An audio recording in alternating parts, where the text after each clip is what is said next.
Okay, so it's my senior year of college, and I'm taking my school's green chemistry elective in this absolutely ancient pulp and paper building. It was adjacent to the chemistry building, but everything about it was just old. I laughed that the chemistry we were learning felt so fresh in the tiny classroom among piles of hand drawn transparencies that were probably from before I was born. This was the course that would lead me to where I am today, and also right back to where I began. Before I started working on my current research project of transforming plant waste into chemicals and materials, I was very wary because so much research has been done and yet there's still so much to do.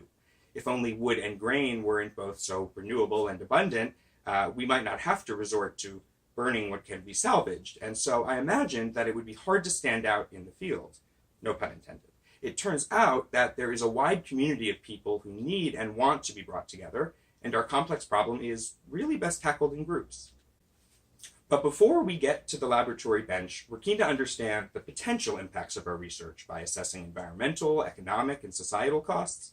Here we try to understand more than just the chemistry we're doing, and look at where our materials come from and what happens when we send them on their way.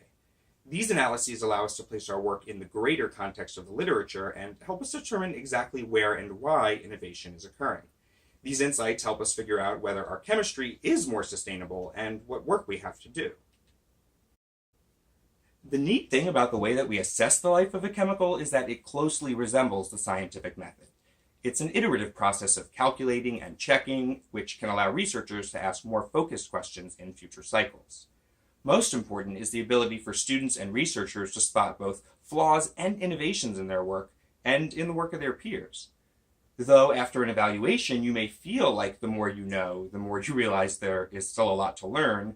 By blending chemical accounting and experimental investigation, we can make an educated guess on where best to begin. I'm very lucky in that I get to do both education and science research, and the most motivating thing about my work is that both areas complement each other so well. Patterning our teaching and evaluation methods with the same types of cycles that we find in our work, students are trained to drive research on their own.